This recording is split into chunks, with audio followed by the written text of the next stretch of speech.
السلام علیکم ناظرین، welcome to channel Z B official novels. مکمل ناول یہ غربت ہے۔ مائی ڈیئر کزن، کہیں ایسا تو نہیں کہ فیری کو میرے ساتھ میرے روم میں دیکھ کر تمہارا دل للچا رہا تھا اور تمہیں بھی جوائن کرنا ہے مجھے؟ وہ اپنے لبوں کو دانتوں میں دبائے جیسے ہی بولا۔ یہ وہ الفاظ تھے جو ترنم کے کان میں کسی سیسے کی طرح پڑے تھے۔ اس کی پھولی ہوئی گالیں شرم سے لال ہو گئی تھی۔ وہ اس کے کافی قریب تھا۔ ترنم کو ایسا لگ رہا تھا جیسے وہ جان بوجھ کر اس کے اور قریب آ رہا ہو تاکہ وہ اس کی قربت محسوس کرے۔ تم میرے قریب کیوں ہو رہے ہو؟ جاؤ نا، جیسے اپنے روم میں لے کر گئے ہو۔ یہ سب کچھ بھی تم اسی کے ساتھ کرو نا، میرے ساتھ یہ سب کیوں کر رہے ہو؟ آنکھیں بند کیے شکوہ کن الفاظ میں وہ بولی۔ اس کی یہ بات سن کر سامنے والا شخص جان گیا تھا کہ ضرور وہ جلن کا شکار ہے۔ تبھی اگلے ہی پل وہ نہ چاہتے ہوئے بھی اس کی کمر کے گرد ہاتھ باندھ چکا تھا۔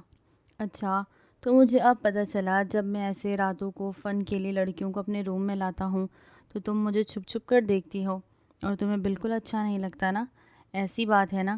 وہ اس وقت ترنم کے چہرے پر جھک کر گہری سانسوں کو اسے محسوس کرواتے ہوئے بولا۔ یہ سن کر تو وہ ایک پل میں ہوش میں آ گئی۔ اس نے دونوں ہاتھوں سے مرتسم کو پیچھے دھکیلا۔ بس بھی کر دو، ایسا ویسا کچھ نہیں۔ اگر چاہو نا تو تمہاری یہ ساری سچائی وجیح کو بھی میں بتا سکتی ہوں۔ اس نے ابھی اتنا ہی کہا تھا جب مرتسم نے آگے بڑھ کر اس کے دونوں کلائیوں کو اپنی سخت گرفت میں لے کر گہری نظر سے اسے دیکھا۔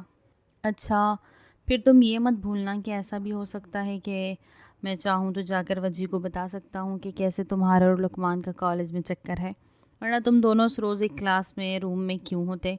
وہ پورے یقین سے بول رہا تھا۔ یہ سن کر تو ترنم کی روح فنا ہو گئی۔ اسے یقین نہیں آ رہا تھا۔ وہ تو لقمان کو اس کی کار کی کیز دینے اس کی کلاس میں گئی تھی جدھر اس وقت کوئی نہیں تھا۔ وہ چاروں ایک ہی کالج میں پڑھتے تھے، لیکن چاروں میں زمین و آسمان کا فرق تھا۔ ترنم ان کی پھپھو کی بیٹی تھی، مرتسم اور وجیحہ بہن بھائی تھے۔ جبکہ وجیحہ کی جتنی اچھی ترنم سے دوستی تھی، مرتسم اتنا ہی اس سے چڑھتا تھا اور اسے ہمیشہ تنگ کرتا رہتا۔ ترنم کو وہ ایک آنکھ بھی نہیں باتا تھا۔ بچپن میں ہی ان کے رشتے کی بات چھڑی جا چکی تھی، جسے یاد کر کے ترنم مرتسم کو دیکھنا بھی پسند نہیں کرتی تھی۔ اور تو اور مرتسم نے بھی اسی وجہ سے خود کو اتنا بگاڑ لیا تھا تاکہ کوئی یہ فیصلہ نہ کر سکے کہ اس کی شادی ترنم سے ہو سکتی ہے۔ اس کی وجہ سے اسے کالج سے ہر روز نکال دیا جاتا۔ ایک روز تو ترنم کے سامنے ہی اپنے کالج کی لڑکیوں کو اپنے قریب کر چکا تھا۔ وہ کالج کی لڑکی جو مرتسم جیسے ہینڈسم لڑکوں کو تلاش میں رہتی تھی۔ مرتسم اس وقت پینٹ شرٹ میں ملبوس تھا۔ یہ شام کا وقت تھا، تبھی ترنم آخری کلاس لے کر وہاں سے گزر رہی تھی، اور جب مرتسم کی نظریں ترنم پر پڑی جو اسی کی طرف آ رہی تو ایک جھٹکے سے اسے اپنے سامنے کھڑی اس لڑکی کو اپنے قریب کر لیا۔ تم اتنے شام یہاں کیوں ہو؟ سب ٹھیک تو ہے نا؟ اس کے بالوں کو کانوں کو پیچھے کرتے ہوئے گہری آواز میں بولا تو سامنے کھڑی لڑکی تو جھٹکے کھا کے رہ گئی تھی۔ ایکسکیوز می، آپ ٹھیک تو ہے نا؟ وہ جس نے بولڈ سا لباس پہنا ہوا تھا، اس کا تو خواب تھا کہ کبھی مرتسم اس پر توجہ دے، آرو جسے وہی توجہ مل رہی تھی۔ مرتسم اچانک سے اس کا ہاتھ تھام کر اسے خالی کمرے میں لے گیا اور اگلے ہی پل ترنم کے منہ پر زوردار دروازہ بند کر دیا۔ جو کچھ قدم دور ان سب کو دیکھ رہی تھی، یہ کیا کر رہا ہے؟ اگر کالج والوں نے اسے نکال دیا تو اس بار تو گھر میں سب کو پتہ چل جائے گا۔ اسی پریشانی میں انگلیاں مروڑتی ہوئی گھر پہنچی تھی، اور پھر اگلے روز جس کا ڈر تھا وہی ہوا۔ پورے کالج میں یہ واقعہ مشہور ہو گیا تھا، جبکہ ایک مرتسم تھا جسے اس بات کی کوئی پرواہ نہیں تھی۔ پر اب ترنم کے ہوش اڑ گئے۔ بس بہت ہو گیا، میں یہ برداشت نہیں کر سکتی وجیحہ، تم خود ہی تو سوچو۔ سب کو یہ لگتا ہے کہ وہ میرا منگیتر ہے۔ ابھی تک ہر کوئی ہمیں ایک ساتھ دیکھنا چاہتا ہے اور ہر کسی کو یہی لگتا ہے کہ ہم دونوں ایک ساتھ ہیں۔ وہ روتے ہوئے بولی تھی۔ لقمان اس کے پاس آیا۔ تم فکر کیوں کرتی ہو؟ کچھ نہیں ہوگا، بس ہم پاس آؤٹ ہو جائیں، پھر میں پھپھو سے بات کروں گا۔ لقمان اس کے چھوٹے ماموں کا بیٹا تھا۔ یہ سن کر وجیحہ نے نظریں پھیر لی۔ لقمان کو ترنم کے لیے فکر مند ہوتا دیکھ وہ بھوکلا سی گئی تھی۔ تم کیا بات کرو گے؟ سب ٹھیک تو ہے نا؟ جیسے ہی ترنم وہاں سے گئی تو وجیحہ نے لقمان کو اپنے پاس بلا کر پوچھا۔ وہ کافی دنوں سے ان دونوں کی بڑھتی نزدیکیاں دیکھ رہی تھی۔ لقمان کرسی پر بیٹھ گیا، گہری سانس کھینچ کر بولا، مجھے ترنم کو یوں اداس دیکھنا بالکل بھی نہیں اچھا لگتا، اور پتہ ہے پھپھو بھی کتنی بجھ بجھ سی گئی ہے۔ انہیں بھی تو آئے روز اس کی فکر رہتی ہے۔ اگر ترنم نے مرتسم سے منگنی کے لیے انکار نہ کیا ہوتا تو اب تک وہ دونوں ایک ساتھ ہی ہوتے، پر ہمیں بھی پتہ ہے کہ ایسا مر کر بھی نہیں ہو سکتا۔ لقمان نے اپنے آپ کو سنبھالتے ہوئے کہا، اب میں کوئی فیصلہ لوں گا، میں ترنم سے شادی کر لوں گا۔ لقمان نے جیسے ہی لاپرواہی سے یہ کہا، یہ سن کر وجیہہ اپنی جگہ سے اٹھ بیٹھی، اس کے سامنے کھڑی ہو کر بولی، کیا کہہ رہے ہو تم؟ ہوش میں ہو لقمان؟ تم کب سے ترنم کو پسند کرنے لگے؟ وہ غیر یقینی عالم میں بولی۔ لقمان آنکھیں مون گیا تھا، وہ اسے کوئی صفائی نہیں دینا چاہتا تھا کہ یہ کب ہوا اور کیسے ہوا۔ تم بس آئے روز کالج سے سسپینڈ ہوتے رہو مرتسم، میں نے تمہیں بتایا بھی تھا کہ کم از کم اب تم کچھ لحاظ کر لو۔ وجیہہ نے آنسو بہاتے ہوئے کہا، پتہ ہے مجھے ایک نئی بات پتہ چلی ہے، تمہیں لگتا ہے نا کہ بیچاری ترنم اکیلی رہتی ہے، کسی کو اس پر ترس نہیں آتا، سب کی ہمدردیاں بٹورتی رہتی ہے۔ تم صحیح کہتے تھے۔ اس کی بات سن کر مرتسم اٹھ کھڑا ہوا۔ کیا مطلب؟ تم کہنا کیا چاہتی ہو؟ صاف صاف کہو۔ وہ ایسے پریشان ہو رہا تھا جیسے ترنم اس کے ہاتھ سے نکل رہی ہو۔ تبھی وجیہہ نے اسے لقمان کی بات بتائی کہ کیسے اس نے وجیہہ کے سامنے پسندیدگی کا اظہار کیا کہ وہ ترنم کو پسند کرتا ہے۔ مرتسم کے تو ہوش ہی اڑ گئے۔ میں نے تمہیں پہلے ہی کہا تھا وجیہہ، جو تمہاری پکی سہیلی ہے نا، جسے تم نے اپنا فیورٹ کزن سمجھتی ہو، وہ ایسے ہی لڑکوں کو پھنساتی ہے، بس اور کچھ نہیں۔ مرتسم اسے ترنم کے خلاف کر رہا تھا، اسے یہ موقع صحیح لگ رہا تھا، جبکہ وجیہہ تو کچھ اور ہی سوچ رہی تھی۔ وہ کیسے اپنے بھائی کو بتا دی کہ وہ دل ہی دل میں لقمان کو پسند کرنے لگی ہے، اور یہی سوچ رہی تھی کہ اگر ترنم اور اس کے بھائی کی شادی ہو جائے تو لقمان اور اس کی بھی بات پکی ہو جاتی۔ لیکن اب تو پورے پلان میں پانی پھرنے والا تھا۔ وہ سر تھام کر رہ گئی۔ آئے روز اپنی آنکھوں کے سامنے اب وہ ترنم اور لقمان کو ایک ساتھ دیکھتی تھی، جبکہ وہی اس کا بھائی عیاش بنتا جا رہا تھا۔ یہ لیڈیز واش روم تھا، اسے یقین ہی نہیں تھا کہ اسے لیڈیز واش روم بھی ملے گا۔ وہ جو کافی جلدی میں تھی، گرمی کی وجہ سے اپنا منہ دھونا چاہتی تھی، وہ ریسرچ کے لیے کالج آئی ہوئی تھی۔ کالج میں بس وہی نالائق اسٹوڈنٹس آئے ہوئے تھے جو کسی ایگزام میں فیل ہو گئے تھے اور جنہیں دوبارہ امتحان دینا تھا۔ یہ لیڈیز واش روم تھا جس کی وجہ سے یہاں پر کیمرہ نہیں لگا ہوا تھا۔ ترنم بھاگتی ہوئی لیڈیز واش روم کے دروازے کی طرف گئی تھی جب اچانک کسی کی سسکنے کی آواز سنائی دیا۔ اس کے چہرے کا رنگ اڑ گیا۔ وہ ایک لڑکا اور ایک لڑکی تھے اور وہ جان گئی تھی کہ اندر کیا چل رہا ہے۔ اس کے دل کی دھڑکنیں تیز ہو گئی تھی۔ اسے یقین نہیں آ رہا تھا کہ اسے اپنی آنکھوں سے یہ دیکھنا پڑے گا۔ واش روم کا دروازہ کھلا تھا اور وہ یہ دیکھ کر شرم سے چور ہو گئی تھی کہ مرتسم اس کا اپنا قزم اس حد تک چلا جائے گا۔ وہ لڑکی اور کوئی نہیں بلکہ کسی امیر بگڑی ہوئی باپ کی اولاد تھی۔ مرتسم تبھی تو کچھ عرصے پہلے سے ہی اس کے پیچھے پڑا ہوا تھا۔ اس سے پہلے کہ مرتسم اس لڑکی سے الگ ہو کر ترنم کو دیکھ لیتا، ترنم فوراً سائڈ پر ہو گئی، آنکھیں بند کیے دیوار کے ساتھ لگی، گہری سانس لے رہی تھی۔ جیسے ہی وہ دونوں وہاں سے چلے گئے تو اس نے خود کو شیشے کے سامنے دیکھا۔ وہ خود سے کہہ رہی تھی، میں تم سے مر کر بھی شادی نہیں کروں گی۔ پتہ نہیں کب میرے اوپر سے یہ ٹیگ ہٹے گا کہ میں اس بدتمیز لڑکے کی منگیتر ہوں۔ روتے روتے اپنے چہرے کو دھوتے ہوئے اس کی آنسو بھی ساتھ بہہ رہے تھے۔ اس نے خود کو کمپوز کیا تھا، جبکہ وہ نہیں جانتی تھی کہ اس کی قسمت کتنی جلدی بدلنے والی ہے۔ وہ جیسے ہی گھر پہنچی تھی تو سامنے ہی مرتسم بیٹھا تھا۔ ترنم کو دیکھ کر اسے وہ منظر یاد آیا۔ پھر اگلے ہی پل وہ وہاں سے اٹھ کر ترنم کے پاس آیا اور اس کی کلائی غصے سے مروڑ کر اسے اپنے قریب کیا۔ وہ غصے سے دہاڑا تھا، تمہیں شرم نہیں آتی ایسے کسی کی پرائیویسی کو ڈسٹرب کرتے ہوئے؟ یہ سن کر ترنم کے چہرے کا رنگ اڑا۔ یہ کیسی باتیں کر رہے ہو؟ میں نے تو ایسا کچھ نہیں کیا۔ تب مرتسم نے اسے واش روم والا سارا واقعہ بتا دیا۔ جھوٹ مت بولو، میں نے خود تمہیں واش روم میں ہم دونوں کو دیکھتے ہوئے دیکھ لیا تھا، پھر تم فوراً چھپ گئی۔ تمہیں کیا لگتا ہے کہ میری آنکھیں دھوکہ کھا سکتی ہے؟ مجھے پتہ چل رہا تھا کہ تم مجھے سٹاک کر رہی ہو۔ کہیں ایسا تو نہیں کہ تمہارے دل میں میرے لیے فیلنگز پیدا ہو رہی تھی جب تم مجھے لڑکیوں کے ساتھ پیار کرتے ہوئے دیکھتی تھی؟ کہیں ایسا تو نہیں کہ تمہارے دل میں میرے لیے فیلنگز پیدا ہو رہی ہے جب تم مجھے لڑکیوں کے ساتھ پیار کرتے ہوئے دیکھتی ہو؟ تو تمہارا بھی دل کرتا ہے نا کہ میں بھی تمہارے ساتھ ویسا ہی پیار کروں؟ وہ اسے اوپر سے نیچے تک گھور کے بے باکی سے بولا۔ اس کی نظروں کی شیطانی کیفیت جان کر وہ اپنے آپ میں سما گئی۔ تمہیں شرم آنی چاہیے، میں تمہاری کزن ہوں، بہن جیسی ہوں۔ میں تمہارے بارے میں سب بالکل بھی نہیں سوچ سکتی، بلکہ میں تو دعا کرتی ہوں کہ خدا تمہیں نیک راہ پر لائے، ایسی لڑکی جو تمہیں سدھار دے۔ وہ ایک نگاہ غلط ڈال کر وہاں سے چلی گئی، جبکہ مرتسم اس کی بات پر ہنس کے رہ گیا تھا اور دل ہی دل میں بولا تھا، وہ چوہے کھا کر بلی حج پر گئی، خود کا پتہ نہیں اور لقمان کو اپنے پیچھے لگایا ہوا ہے۔ بس بہت ہو گیا۔ وجیہہ کیا ہوا ہے جو لقمان نے اسے پرپوز کر دیا؟ مرتسم وجیہہ کے کمرے میں آیا تھا جو کئی دنوں سے خود کو کمرے میں بند کر چکی تھی۔ تمہارے لیے تمہارے لیے لڑکوں کی کمی نہیں ہے. میں تو پہلے ہی کہتا تھا کہ وہ ایسی لڑکی ہے جو لڑکیوں سے بھی حسد کرتی ہے. لڑکوں کو تو چھوڑو، اپنی سہیلیوں کو بھی اپنے پیچھے نہیں لگنے دیتی. میں نے تمہیں پہلے ہی وارن کیا تھا کہ اس سے دوستی نہ کرو. اس نے اپنی بہن کے آنسو صاف کیے اور اسے مزید ترنم کے خلاف کرنے لگا. مرتسم تم میری بات مانو تو سب ٹھیک ہو سکتا ہے. وہ جذباتی ہو کر بولی. یہ سن کر مرتسم چونک گیا. کیسی باتیں کر رہی ہو؟ سب ٹھیک تو ہے. سب ٹھیک چل رہا ہے. مام ڈیڈ تمہارے رشتہ تلاش کر تو رہے ہیں. تمہیں بھی تو اچھا لڑکا مل جائے گا. وجیہہ غصے سے فوراً بولی. نہیں، مجھے کسی سے شادی نہیں کرنی لقمان کے علاوہ. میں کسی سے شادی کرنے کا نہیں سوچ سکتی. مرتسم تم ہی کچھ کر سکتے ہو. وہ روتے ہوئے مرتسم کے ہاتھ تھام کر بولی. یہ سن کر مرتسم کو ایک جھٹکا سا لگا. اسے یقین ہی نہیں آ رہا تھا کہ اس کی بہن لقمان کو پسند کرتی ہے. وہ تبھی سوگ منا رہی تھی. اچھا تو تم اس بات کرو گے تم اس لڑکے کو پسند کرتے ہی ہی کیا اس میں اچھا تو تم اس بات کرو گے کہ تم اس لڑکے کو پسند کرتی ہو ہی کیا اس میں رکھا کیا ہے؟ مجھے نہیں پتا میری بہن کا اتنا گندا ٹیسٹ ہو سکتا ہے. مرتسم نے اسے جھنجھوڑ کر کہا، جبکہ وجیہہ فوراً بولی. بس کر دو مرتسم، میں شادی کروں گی تو لقمان سے کروں گی. تم ہی میری مدد کر سکتے ہو. اپنی بہن کی بات پر وہ کچھ دیر سوچ میں پڑ گیا. پھر فوراً بولا. میں تمہاری کیسے مدد کر سکتا ہوں؟ تم بار بار یہ کیوں کہہ رہی ہو کہ میں تمہاری مدد کر سکتا ہوں؟ جب بھی اس کی بہن نے اسے یاد کروایا. تمہیں یاد ہے نا بچپن سے سب کو یہی لگتا ہے کہ تمہاری شادی ترنم سے ہوگی. یہ سن کر وہ چڑھ کر بولا. یہ ابھی تک سنتا آ رہا ہوں اور یہ مذاق ہی رہے گا. میں ترنم جیسی لڑکی سے کبھی شادی نہیں کروں گا.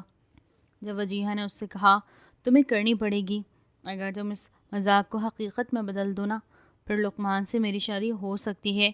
یہ سن کر تو اس کے پیروں تلے زمین کھسک گئی. یہ تم کیا کہہ رہی ہو؟ ہوش میں تو ہو؟ ایسا نہیں کر سکتا. مرتسم کی آنکھوں میں ایک عجیب سی چنگاری تھی جب وجیہہ نے اس سے کہا اپنی بہن کی خاطر تم اتنی سی قربانی نہیں دے سکتے. تم تو بس ہاں ہی کرنی ہے. تم بس شادی کے لیے ہاں کر دو. ترنم کو پتہ نہیں چلے گا کہ بلکہ تمہیں بس ڈیڈ کو ہی ہاں کرنی ہے، کیونکہ ڈیڈ کی طرف سے ہی تمہاری اور اس کی شادی کا رجحان ہے. جیسے ہی تمہارا رشتہ ترنم سے پکا ہو جائے گا نا میرے لقمان سے شادی کے چانس بڑھ جائیں گے، ورنہ تو پھپھو کبھی نہیں چاہے گی. ڈیڈ کو اگر تم یہ کہو کہ پہلے میری اور لقمان کی شادی ہو جائے تو ڈیڈ بہت زیادہ خوش ہو جائیں گے، اور جب تک میری شادی نہیں ہوتی تب تک یہ بات بھی دب جائے گی اور بات کا بعد میں دیکھا جائے گا. وجیہہ پھٹی پھٹی آنکھوں سے رازداری سے بولی. وہ گہری سانس لے رہی تھی جبکہ مرتسم کی تو حالت ایسی تھی جسے کاٹو تو بدن میں لہو نہیں. اسے سمجھ ہی نہیں آ رہی تھی. نہ سمجھی کے عالم میں بولا. اگر میں پھنس گیا، ترنم سے مجھے شادی کرنی پڑی تو میرا کیا ہوگا؟ جب وجیہہ نے اسے تسلی دی. میں سب کچھ سیٹ کر دوں گی، بس ایک دفعہ میری لقمان سے شادی ہونے دو. میں اس کی بغیر نہیں جی سکتی مرتسم. وہ اس کے دونوں ہاتھ تھام کر اس کی منت سماجت کر رہی تھی. تو مرتسم نے بھی اپنی بہن کی مدد کرنے کی ٹھان لی. وہ رات کو پانی کا جگ لینے کے لیے کچن میں جا رہی تھی. تب اچانک سے 12 بجے کے قریب ایک سرگوشی سنائی دی، اور جب اس نے نیچے دیکھا تو یہ دیکھ کر اس کے رونگٹے کھڑے ہو گئے. دراصل وہ دونوں ماں بیٹی حویلی کی کچھ پچھلے حصے میں رہتے تھے، جہاں سے حویلی کا پورا لاؤنج نظر آتا تھا. مرتسم اس عجیب سے لباس والی لڑکی کو لے کر جا رہا تھا جو اس کے ساتھ چپکی ہوئی تھی. ترنم نے افسوس سے اپنا سر جھٹکا تھا اور نیچے چلی گئی. کچن میں جیسے ہی اس نے جگ رکھا تو یہ دیکھ کر اس کے ہوش اڑ گئے، کیونکہ اس کے بالکل سامنے مرتسم کھڑا اسے ہی دیکھ رہا تھا. تم نے کچھ دیکھا ہے نا؟ کیا دیکھا ہے بتاؤ؟ وہ اسے سختی سے پتھریلی نظروں سے گھور رہا تھا. میں نے کچھ نہیں دیکھا، اس نے نظر چراتے ہوئے کہا. میرے رستے سے ہٹو.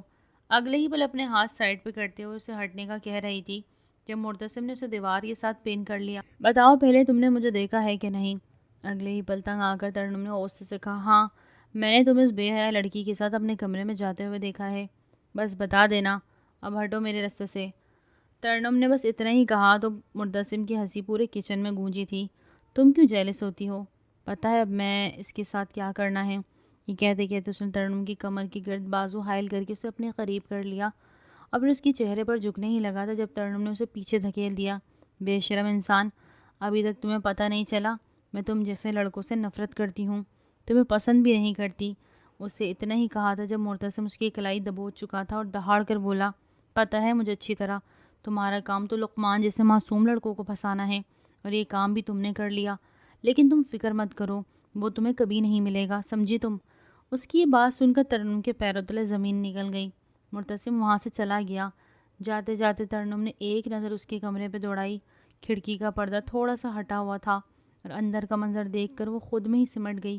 اسے یقین ہی نہیں آ رہا تھا کہ مرتسم اتنا بھٹک گیا کہ اسے صحیح غلط سے فرق سمجھ نہیں آ رہا۔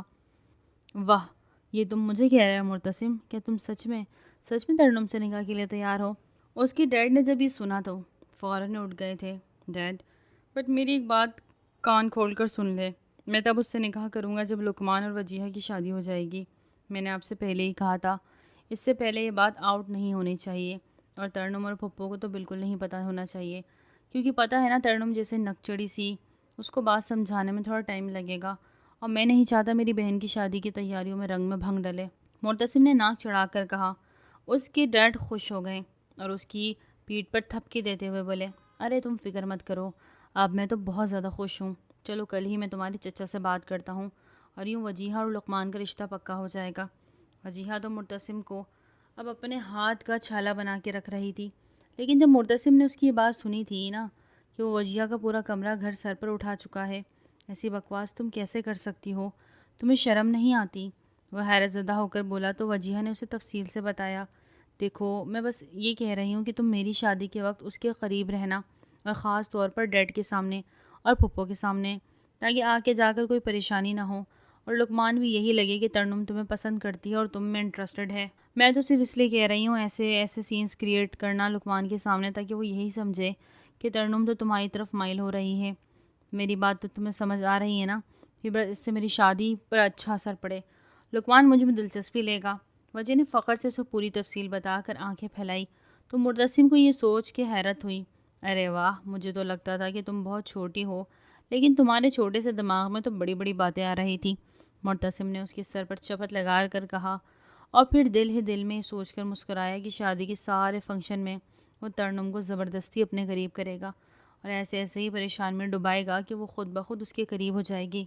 آج ان کی شادی کا فنکشن تھا۔ وجیہہ اپنا لہنگا سیٹ کر رہی تھی جبکہ اچانک سے دروازہ نوک ہوا۔ آ جاؤ، اس نے مصروف ہو کر کہا، لیکن جیسے ہی اپنے سامنے لقمان کو دیکھا تو وہ سٹ پٹا گئی۔ تم یہاں کیا کر رہے ہو؟ وہ گھبرا کر بولی۔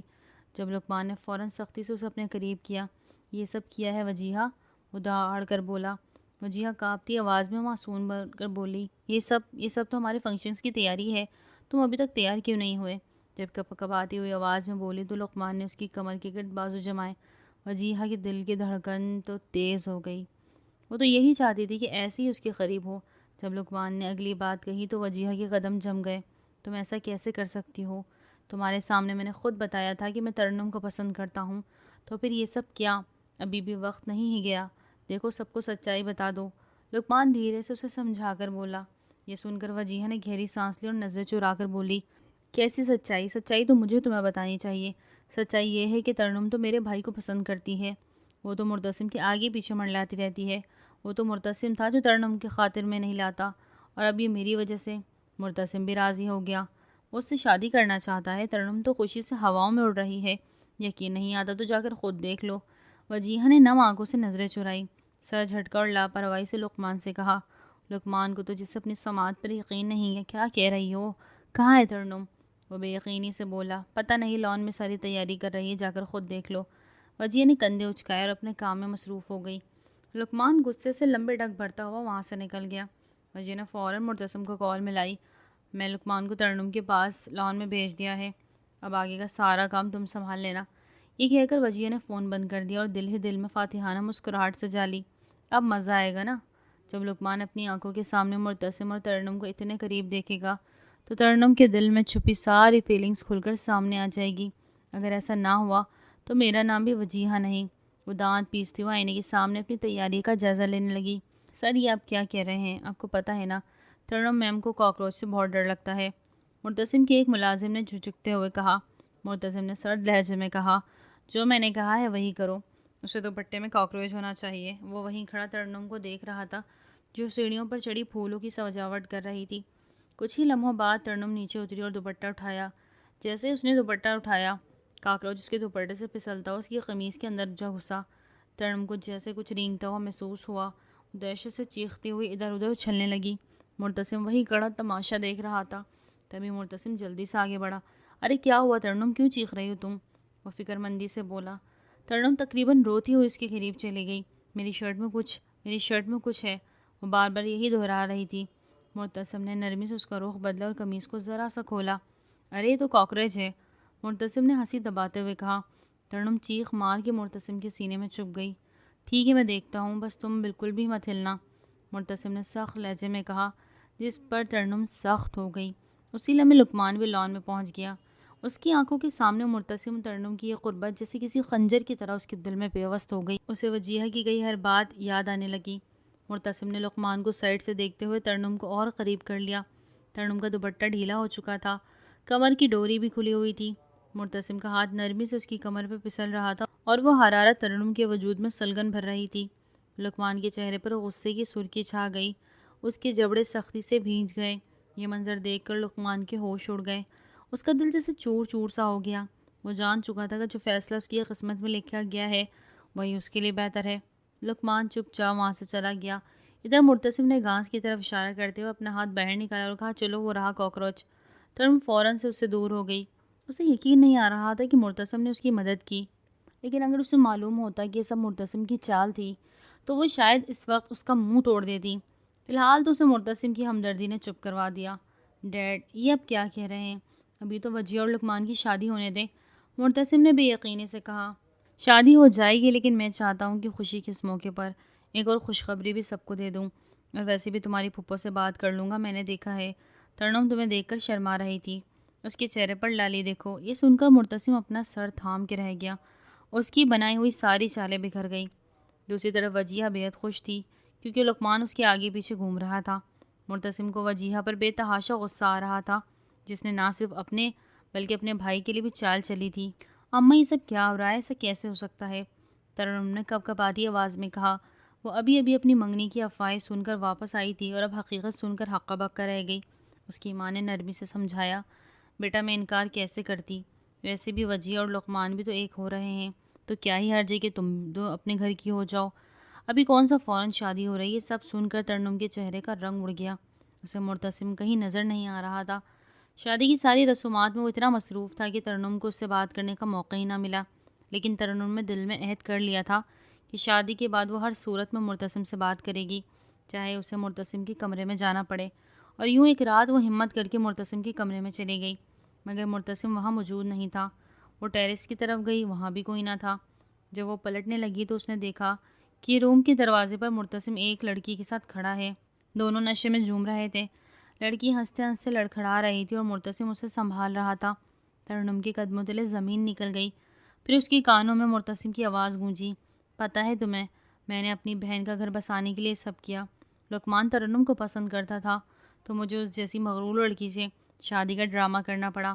کاکروچ والی چال بھی میری تھی تاکہ ہم دونوں ایک ساتھ دیکھ سک کر لقمان مجبور ہو جائے۔ مرتسم نشے میں بہکتا جا رہا تھا۔ ڈیڈ نے جلد بازی کر دی، ورنہ ابھی 2 مہینے میرے پاس تھے جس میں تمہارے ساتھ مزے کرتا۔ وہ یہ سب اس لڑکی کو بتا رہا تھا۔ یہ سنتے ہی ترنم کی برداشت ختم ہو گئی۔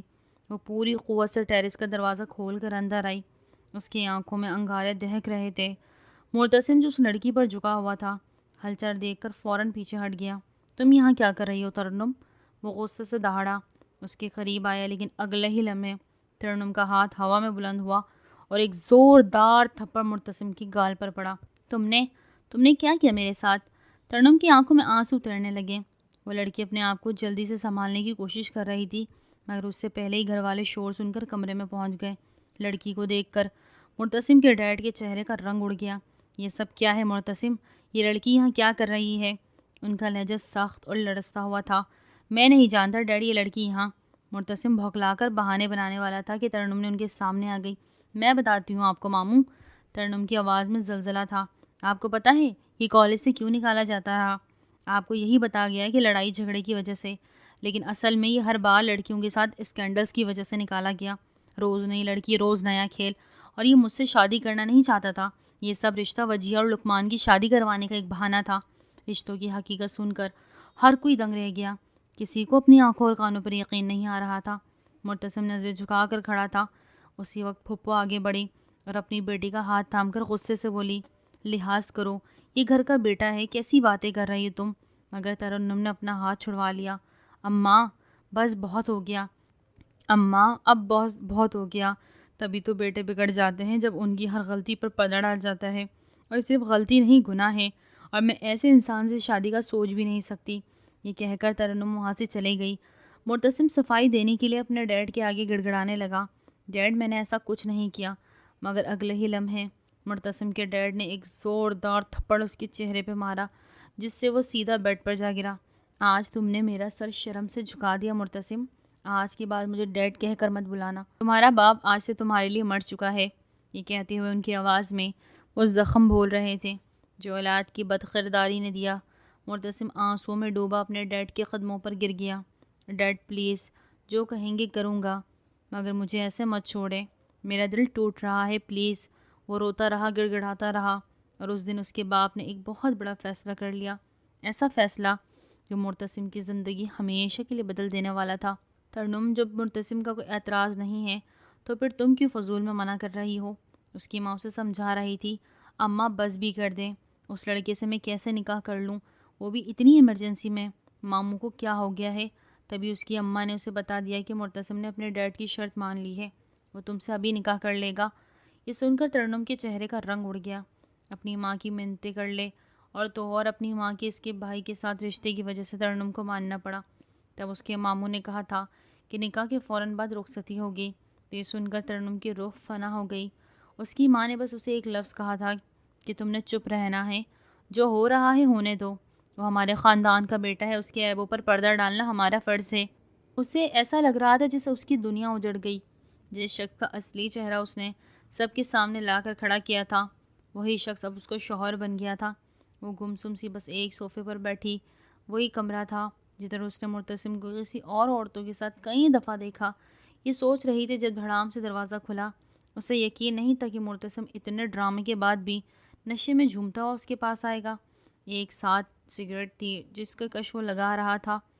وہ جو کچھ دیر پہلے اپنے باپ کی تھپڑ کی وجہ سے ہوش میں آیا تھا، اب پھر سے نشے میں تھا۔ وہ ترنم کو گھورنے والی نظروں سے دیکھ رہا تھا اور پھر اگلے ہی پل دروازہ بند کر کے کنڈی لگا لی تھی۔ ترنم کو خطرہ محسوس ہوا تو وہ فوراً اپنی جگہ سے کھڑی ہو گئی۔ اگلے ہی پل مرتسم لڑکھڑاتے ہوئے اس کے پاس آیا۔ کیا ہوا؟ اب تو تم میری بیوی بن گئی ہو نا؟ میرا لڑکیوں کے پاس جانا تمہیں پسند نہیں تھا، تو اب تو تم میری بیوی ہو، اب تو تم مجھے اپنے پاس بلا لو، یا چلو میں تمہارے قریب آ جاتا ہوں۔ یہ سن کر ترنم کی سٹی گم ہو گئی، اس کے ہوش اڑ چکے تھے۔ دیکھو مجھ سے دور رہو، ابھی بھی کچھ نہیں بدلا، میں سب کو بتا دوں گی کہ تم کیا کہہ رہے ہو، وہ نظریں چراتے ہوئے بولی۔ مگر مرتسم نے اسے اپنے قریب کر لیا۔ سب کو یہ بتاؤ گی کہ تمہارا شوہر تمہارے قریب آ رہا ہے؟ اب تو تم کچھ بھی نہیں بتا سکتی، جو بتانا تھا تم نے بتا دیا، اور اب میں وہ کروں گا جو مجھے کرنا ہے۔ وہ سگریٹ کی کش لیے پھونک اس کے چہرے پہ مار رہا تھا۔ دھوئیں سے ترنم کھانسنے لگی تھی، جبکہ اگلے ہی پل یہ کہتے اس نے ترنم کو بیڈ پر دھکا دیا۔ ترنم اسے خود سے دور دھکیلنے کی کوشش کر رہی تھی، لیکن مرتسم نے اگلے ہی پل اس کی گردن میں جھک کر اس کے دونوں ہاتھوں کو اپنی گرفت میں لے لیا۔ جا بجا اپنے لب رکھ کر اسے باور کروا رہا تھا کہ کچھ دیر پہلے اس نے کتنی بڑی غلطی کر دی۔ اگلے ہی دن وہ ایک نظر لقمان کو دیکھ رہی تھی، جو صبح سویرے دونوں خوش شادی شدہ کپلز کی طرح ہوٹل سے واپس آئے تھے۔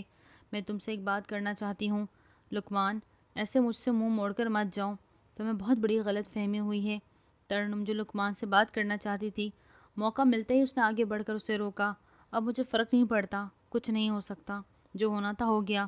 مجھے بتایا موم ڈیڈ نے کیسے مرتسم سے تمہارا نکاح ہو گیا، تمہیں شادی مبارک ہو، تمہیں وہ مل گیا جو تمہیں چاہیے تھا، ضروری نہیں سب کو وہ مل جائے جو اس کو چاہیے ہو۔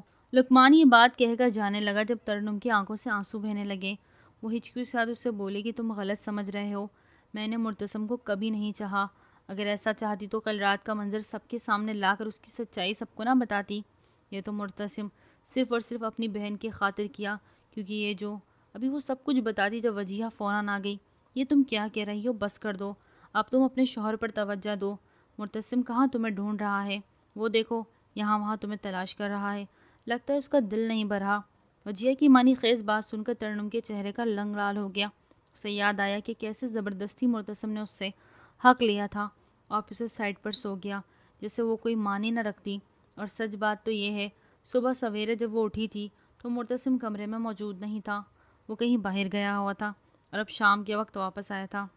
پتہ ہے تمہیں ڈیڈ کسی کام کے لیے ملک سے باہر گئے ہیں، 1 مہینے بعد آئیں گے، اس نے خوشی خوشی ترنم کو بتایا، جو کہ شیشے کے سامنے کھڑی لوشن لگا رہی تھی۔ یہ بات سن کر ترنم ٹھٹک گئی۔ تم یہ مجھے کیوں بتا رہے ہو؟ وہ لاپرواہی سے بولی۔ مرتسم نے مسکرا کر جواب دیا، اس وجہ سے کیونکہ آج میں آزاد ہوں اور آج میں آرام سے فیری کو اپنے روم میں لا سکتا ہوں۔ یہ سن کر ترنم کے چہرے کا رنگ اڑ گیا۔ یہ تم کیا کہہ رہے ہو؟ ہوش میں تو ہو؟ میں تمہاری بیوی ہوں، میں کہاں جاؤں گی؟ وہ گھبرا کر بولی۔ مرتسم اس کی بات سن کر خوش ہو کر ہنسا۔ مجھے کیا پتا تم کہاں جاؤ گی؟ جیسے اس دن ٹیرس پر گئی تھی ویسے ہی آج بھی ٹیرس پر چلی جانا، کیونکہ بستر پر تو میرے ساتھ فیری ہوگی، اور اگر روم میں تم نے ہمیں جوائن کیا تو مشکل ہوگی۔ وہ آنکھ دبا کر بولا۔ ترنم یہ سن کر بالکل گھبرا گئی۔ اسے لگا تھا شاید مرتسم مذاق کر رہا ہو، اسے چھیڑ رہا ہو۔ اسے سمجھانے لگی، اب تم شادی شدہ ہو گئے ہو، اگر تم نے ایسا کیا تو میں ماموں کو تمہاری اصلیت بتا دوں گی۔ مرتسم نے قریب آتے ہوئے اچانک سنجیدگی سے کہا، تو پھر میں بھی انہیں بتا دوں گا کہ ان کی بھانجی مجھے میرا حق نہیں دے رہی۔ تمہیں کیا لگتا ہے کہ میں روز روز اپنے حق کے لیے ایسے تمہارے پاس آیا کروں گا جیسے یہ کوئی خیرات ہو؟ میں ایسا بالکل نہیں کروں گا ترنم۔ وہ انگلی اٹھا کر اسے وارن کر رہا تھا۔ یہ سن کر ترنم نے گہری سانس خارج کی۔ تو تم یہ چاہتے ہو کہ میں تمہارے قریب آؤں؟ تمہاری ایسی خواہش کب سے ہونے لگی مرتسم؟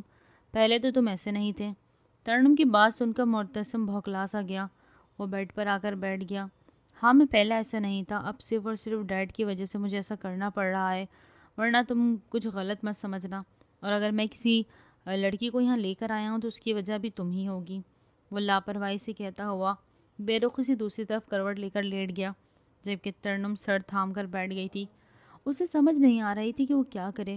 جیسے ہی رات کے 2 بجے اچانک مرتسم بیڈ سے اٹھ گیا۔ روم سے باہر جانے ہی والا تھا کہ بھاگتی ہوئی ترنم اس کے پیچھے آئی اور اس کا بازو تھام کر روکتے ہوئے بولی، کہاں جا رہے ہو؟ اتنی رات ہو گئی ہے۔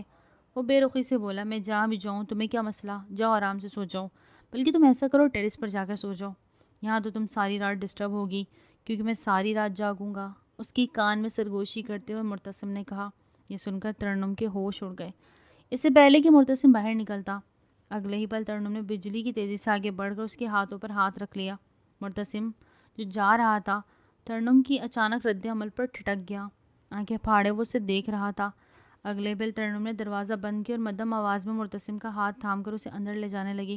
مرتسم بس بھوکلا کر اسے دیکھ رہا تھا، جیسے اسے یقین کرنا مشکل ہو رہا ہو کہ وہ جو دیکھ رہا ہے وہ حقیقت ہے۔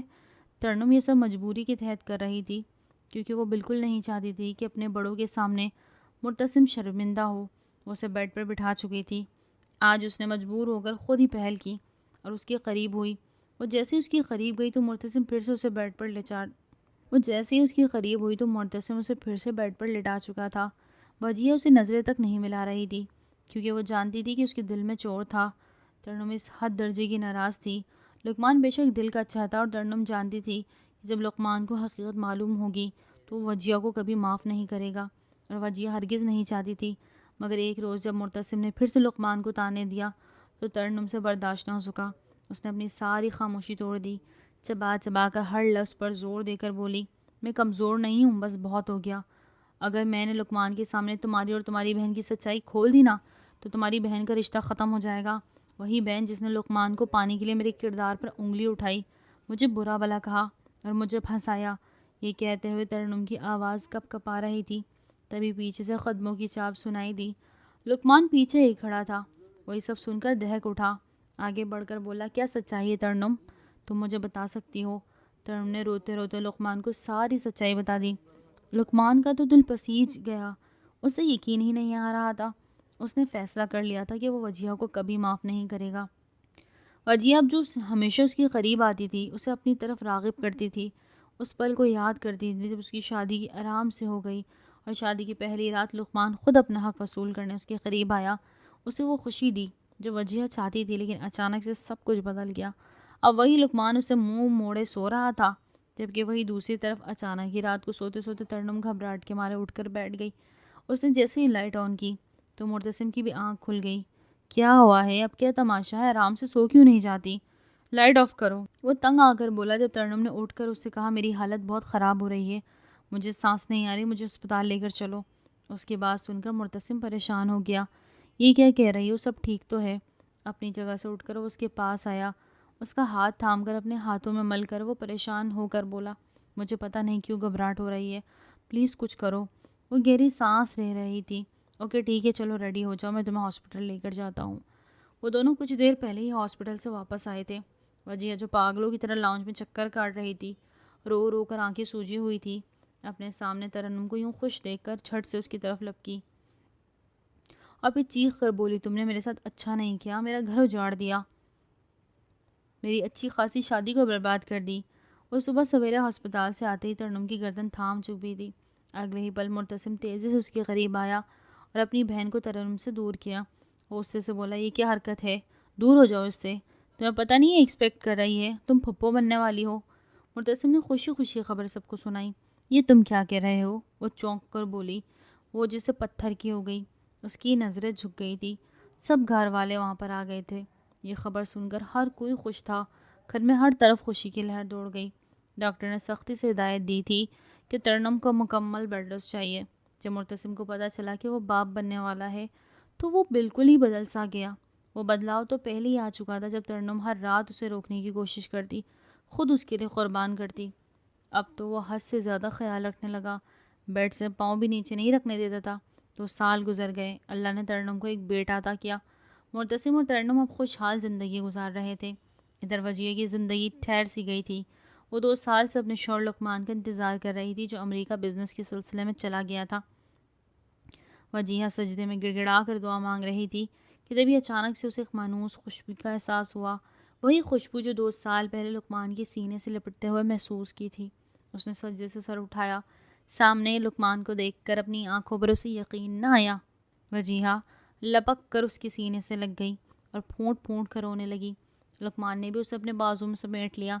اس نے جان بوجھ کر وجیہہ سے بات نہیں کی تھی تاکہ اسے اپنی غلطیوں کا احساس ہو، مگر ہر پل اس کی خبر رکھتا۔ آج اس نے وجیہہ کو معاف کر دیا تھا۔ دوسری طرف ترنم نے بیٹے کی پیدائش کے بعد مرتسم کو سبق سکھانے کا فیصلہ کیا۔ جب بھی مرتسم اس کے قریب آتا وہ جان بوجھ کر بیٹے طیب کو جگا دیتی، مگر آج جب وہ ایسا کرنے لگی تو مرتسم نے اس کا ہاتھ تھام لیا۔ اب بہت ہو گیا، مرتسم نے دانت پیستے ہوئے کہا، اگر اب تم نے میرا صبر کا امتحان اور لیا نا تو میں ہی وہی حربہ استعمال کروں گا جو طیب سے پہلے کرتا تھا۔ یہ سن کر ترنم کی آنکھیں حیرت سے کھلی کی کھلی رہ گئی اور وہ اگلے ہی پل مرتسم نے اسے اپنی باہوں میں بھر لیا۔ آج کا ناول تھا یہیں تک۔ امید کرتی ہوں ناول آپ کو بہت پسند آیا ہوگا۔ پھر ملتے ایک نیو ناول کے ساتھ، تب تک اپنا بہت زیادہ خیال رکھیے۔ ٹل دین ٹیک کیئر، اللہ حافظ۔